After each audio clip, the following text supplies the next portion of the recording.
This is just past its date. They've changed the branding on this too, so they've reduced that. Cheapest breakfast going is cereal. We've got the fancy pasta here, but this is also reduced, which is why I've got a couple of packets of it. Fiona works 5 days a week, regularly misses meals, and always buys discounted food. Whenever I go round supermarkets, I try and pick up whatever the reduced sticker deals are. Yet having enough money to feed her 2 children still requires hours of planning, preparation, and scavenging. I don't really think that there's a switch off from it, which is why I try and avoid supermarkets now. If I go into supermarkets, I definitely go into hunter mode and think about what stickers I can get, what's on offer. As the cost of living bites, 3 meals a day has become a luxury for millions.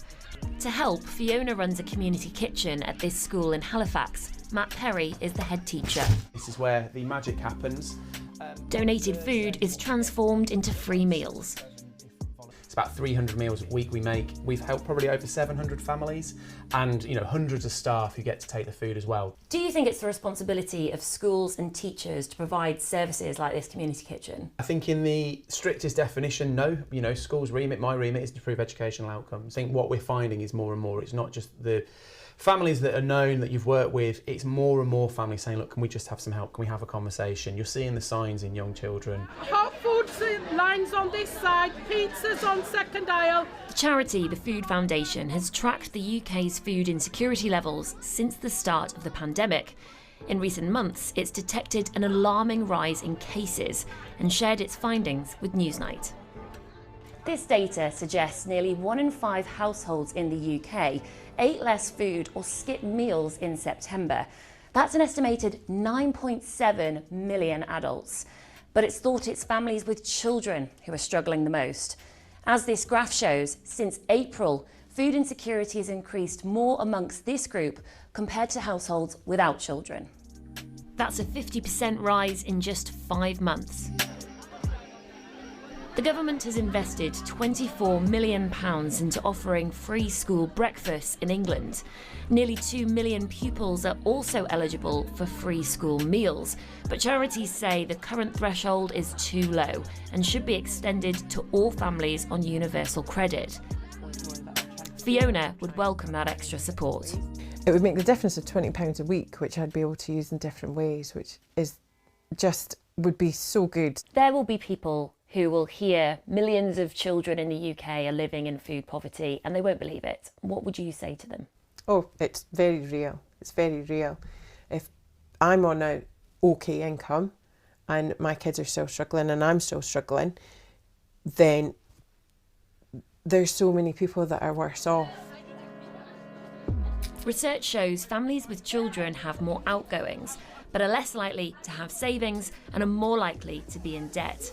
While the majority of parents are in work, campaigners have told us most are unable to increase their hours further. The former Children's Commissioner says the government must now treat deprivation as a national emergency. Child poverty and poverty generally, I think, is of such a level of crisis at the moment that the country needs to take this seriously. I would like to see COBRA meetings, reflecting the magnitude of the situation for real families and children, being held on a regular basis to look at what's happening and to find solutions and to deliver those solutions. You started working with children in the 1980s. You were the Children's Commissioner for 6 years. How significant is this data? I don't remember seeing it this bad. Those children are going to have much poorer life chances. They're going to get much poorer educational outcomes, have worse jobs, and be a much greater pull on the public purse in the future. A government spokesperson told us measures are in place to help the most vulnerable cope with rising prices. This includes millions of households receiving payments of at least £1,200 this year. We've come to meet Phoenix, who has health problems and is unable to work. Hi, I'm Anna. I'm Phoenix, nice to meet you. Her eldest, 15-year-old Erin, helps take care of her 3 younger siblings. 2 years ago, we were able to afford more than we do now, and Mum's still able to pay for the gas and electric and all that, but now well, can't really do that now. Sometimes Erin skips meals or eats less food so the younger siblings don't go hungry. Sometimes I'll be sad because I didn't get to have what they did, but then I'll be happy because at least they've gotten to eat their food. I do believe Mum cries sometimes because she lays there at night saying, right, tomorrow's the weekend, can't take the kids out, you know, not be able to do anything fun with them. Money worries weigh heavily on young shoulders, and sometimes it can all get too much.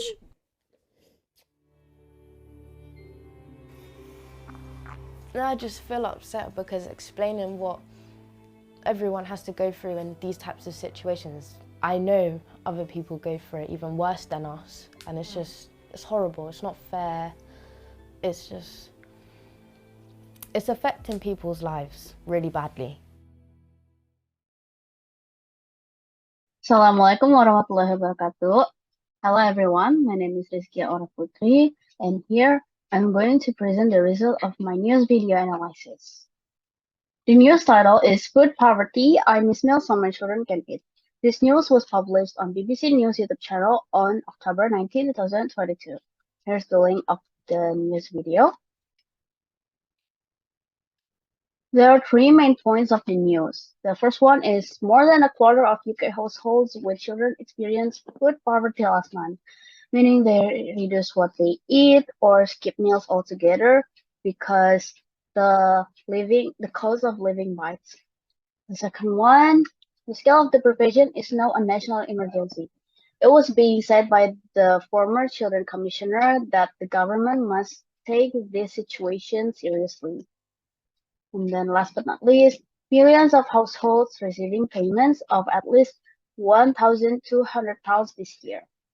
It is a favor from the government to support the most vulnerable households with rising bills. There are several figures involved in the news. The first one is Anna Collinson, she's a correspondent. The second one is Fiona Black, she's a mother. The third one is Matthew Perry, a head teacher from Halifax Academy. The fourth one is Anna Longfield, a children commissioner on Young Lives. And then the fifth one is Erin. She is the eldest daughter of a non-working mom.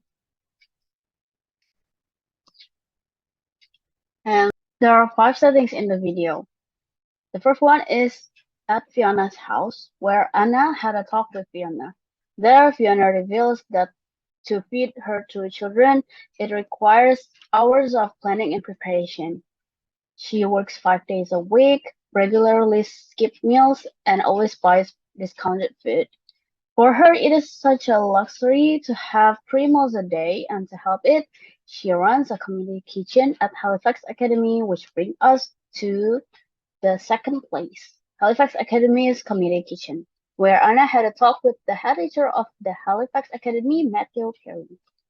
There, Matthew explained that the community kitchen provides 300 meals a week to help probably over 700 families and staff. This place is where donated food transformed into free meals. The third place is a classroom in Halifax Academy where Anna explained a graphic about food insecurity. Here's the graphic that she was talking about. The graph shows that since April, food insecurities has increased among families with children compared to households without children. Nearly 1 in 5 households skips meals in September. Estimated 9.7 million adults skips meals, and those who are struggling the most are families with children. Okay, the fourth place is a dining room where Anna had a talk with the former Children Commissioner, Anne Longfield. There, Longfield said that the government must treat deprivation, child poverty, and poverty in general seriously. Otherwise, the children are going to have much poorer life chance and educational outcomes. And then the last place is Erin's house, where Anna had a talk with the 15-year-old daughter of a non-working mom. So there, Erin explains that her mom is unable to work because of health problems, so she must take care of her three younger siblings. Sometimes she skips meals or eat less food so her younger siblings don't go hungry. The structure of the news are main events, elaboration, and resource of information. The main events is the news summary, which is food poverty in UK for the last 2 months, in September and October. For the elaboration, we got the elaboration from the related source persons, and the result of information are data from the foundation and source persons that are mentioned before. For the language features, there are present simple, present perfect, past simple, and saying verbs. Present simple is used to state facts or an action that happens right now or regularly happens. For example, Fiona runs a community kitchen at the school in Halifax. Sometimes Erin skips meals or eats less food so the younger siblings don't go hungry. Present perfect is used to describe an action that started in the past and continues in the present. For example, 3 meals a day has become a luxury. We have helped probably over 700 families. And then there's past simple, which is used to talk about the things that happened before now. For example, 2 years ago, we were able to afford more than we did now. You were the children's commissioner for 6 years. And the last one is saying verbs, which is used to report what someone said. For example, a government spokesperson told us measures are in place to help the most vulnerable cope with rising prices. Charity says the current threshold is too low and should be extended to all families on universal credit. There are also some facts and opinions. For example, the example of the facts are the Food Foundation has tracked the UK's food insecurity level since the start of the pandemic. This data suggests nearly 1 in 5 households in the UK ate less food or skipped meals in September. Research shows families with children have more outgoings but are less likely to have savings and are more likely to be in debt.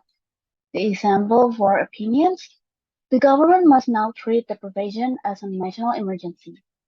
I think it is such a level of crisis that the country needs to take this seriously. I think it's not schools' responsibility to provide service like this. That's all for the news analysis. Thank you for your attention. Wassalamualaikum warahmatullahi wabarakatuh.